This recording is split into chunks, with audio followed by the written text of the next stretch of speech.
Next हमारा chapter है unit number 3 dynamics. Dynamics भी मैकेनिक्स की दूसरी टाइप है। पहली काइनेमेटिक्स जो यूनिट नंबर 2 था, अब डायनामिक्स है। डायनामिक्स क्या होता है हमारे पास? डायनामिक्स होता है the study of motion of object and cause of its motion. Cause यानी किस वजह से मोशन पैदा होती है, फोर्स लगाई है या कुछ और किया आपने, मोशन लगाई है, एनर्जी दी है, वो काज होता है। ये डायनामिक्स लाएगा, ठीक है। तो इसमें पहले आपके पास डेफिनेशन आ जाएगी फोर्स की। अब फोर्स क्या है जी? फोर्स एक ऐसा आमिल है जो किसी ऑब्जेक्ट को मूव करता है या मूव करने की कोशिश करता है, ठीक है। किसी को रोकता है या किसी को रोकने की कोशिश करता है। जिस तरह अगर मेरे पास एक साइकिल आ रही है, मैं साइकिल को रोक लूँगा, अगर ट्रक आ रहा होगा तो ट्रक को मैं रोक नहीं सकूँगा, चाहे मैं जितनी मर्जी फोर्स लगा लूँ, तो ये कोशिश है, ठीक है।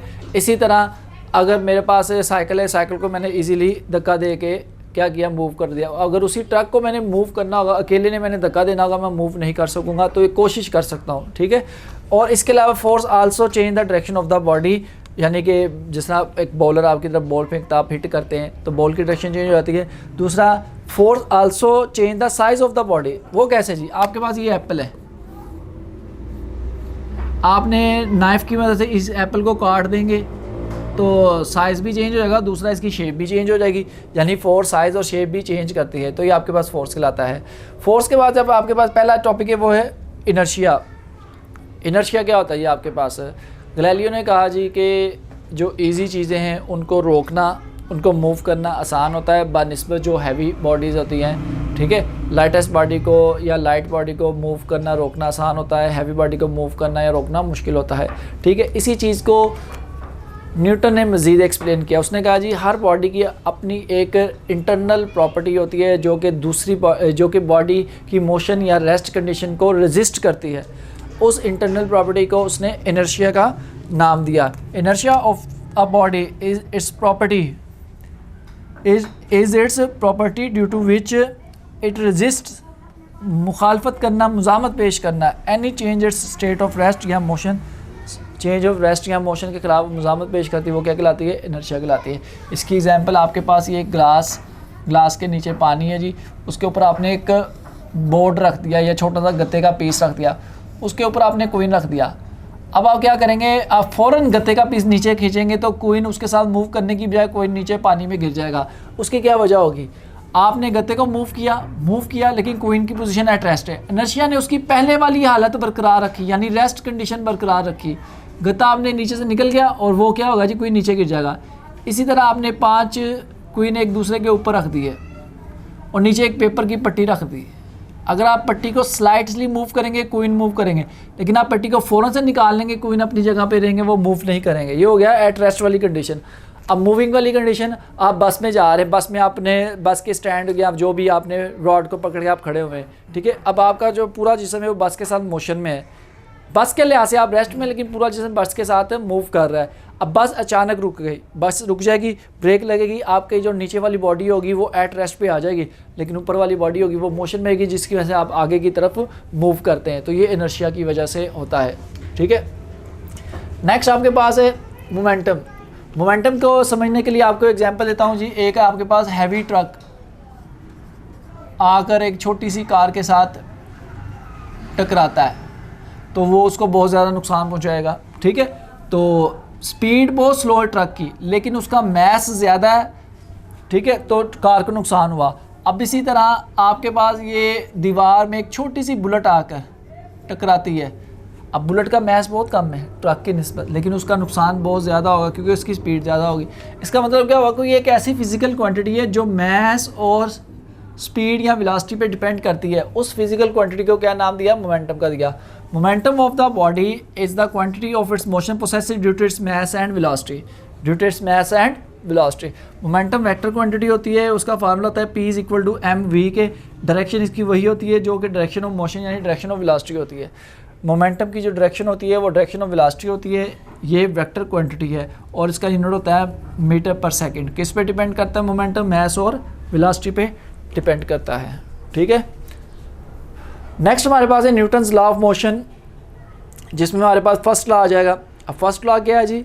अ body continues its state of rest और uniform motion in a straight line provided no net force act on it.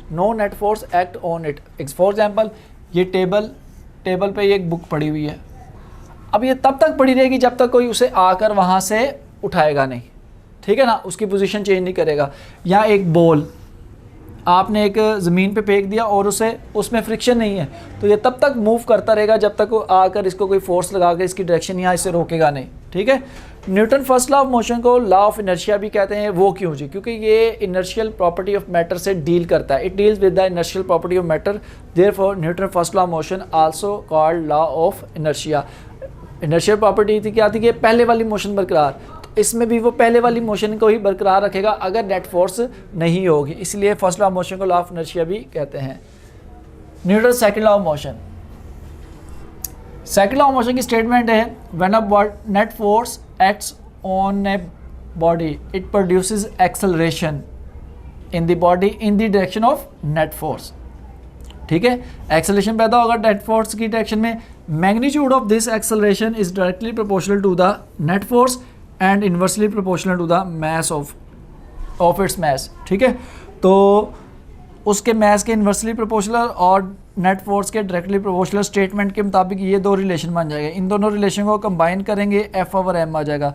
आपको पता है प्रोपोर्शनैलिटी का साइन ख़त्म करें तो कोई कांस्टेंट आ जाता है, तो उस कांस्टेंट को अगर मैं 1 कह दूँ, 1 कैसे कह दूँ जी कि A = 1 metre per second square, F = 1 Newton और M = 1 किलोग्राम, तो K की वैल्यू क्या आ जाएगी? 1 आ जाएगी। सब की वैल्यू 1 1 1 पुट करेंगे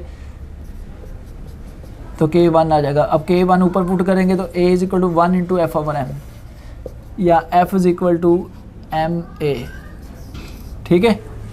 तो ये आपके पास न्यूटन सेकंड लॉ आ गया। अब इसका जो यूनिट होता है फोर्स का वो न्यूटन होता है, तो 1 newton = 1 kilogram metre per second square. यहीं से इसकी डेफिनेशन बना लेना। When 1 newton force of a body act on a body and it produces 1 metre per second square acceleration, when the force is 1 Newton when 1 meter per second square acceleration produced in a body of mass 1 kilogram, ठीक है। The force is 1 Newton when 1 meter per second square acceleration produced in a body of mass 1 kilogram। Next आपके पास है mass and weight।